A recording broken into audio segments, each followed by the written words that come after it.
Hi, my name is Leah Tarzi, and today I will be reviewing some of my group's findings from the Inference report. I will begin with a brief overview of the Inference report in general. The main research question the group sought to answer throughout the project was as follows: do family life and relationships affect an adolescent's drug usage? For the purposes of this brief presentation, I will be focusing in on two variables.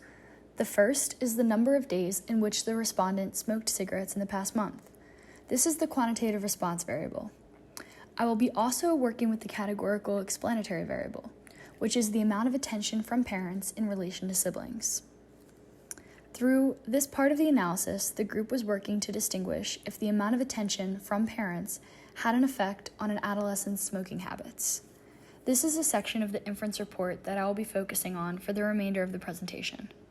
From the histogram, we can observe that the data is relatively symmetric with a slight skew to the left. The data is concentrated on the outsides of this histogram. In the context of this problem, we can take this to mean that most adolescents either smoke few to none cigarettes, or they smoke a relatively high number almost every day during the 30-day period. The goal of this part of the Inference report is to determine if the categorical explanatory variable had a significant influence on this variable, which is the quantitative response. This interval plot displays the various means of the number of days an adolescent smokes cigarettes for each level of parental attention. From the interval plot displayed here, it is visible that there is not much variation among the means. Because all of the intervals overlap each other, we can conclude from this graph that there is no group whose mean is significantly different from the rest. Though there is not much variance among the means, the graph does feature varying widths of the plots. This characteristic represents the spread of the data among each group. It is interesting to note that the spread increases as the amount of attention received from parents becomes less balanced between siblings. In other words, as we move outwards from the center of the graph, the intervals become wider. This observation is one that I personally found interesting because it highlights the varying sample sizes among the groups. The a lot less group, highlighted in pink, had only 11 respondents and therefore a much wider plot than that of the same amount group.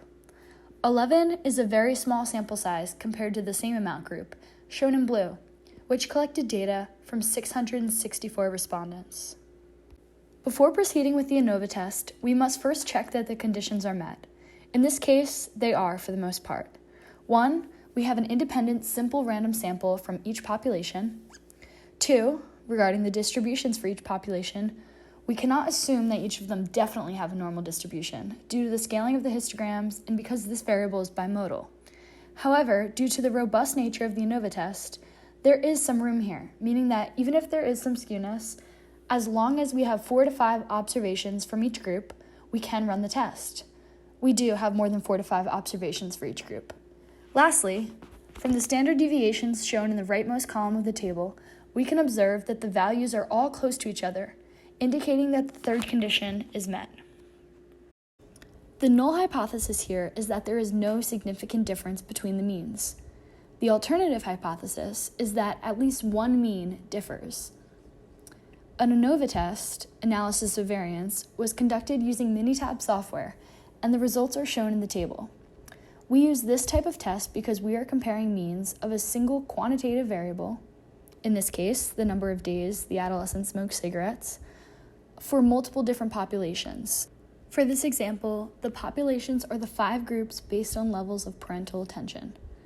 The p-value, circled in red, is greater than 0.05.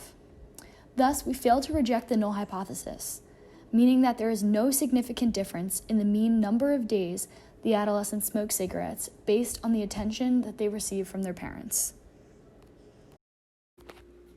Based on the null hypothesis and the p-value, the ANOVA test indicated that there is no significant difference in the mean number of days the adolescents smoked cigarettes based on the attention they receive from their parents compared to their siblings. The overlapping intervals shown on the interval plot also support this conclusion. In terms of limitations for this study, we must consider that it can be difficult to differentiate between attention levels. Only including 5 options may not give the full scope of the situation, because the options do jump from a little less to a lot less. Including perhaps 7 groups would provide a more thorough analysis of the relationship.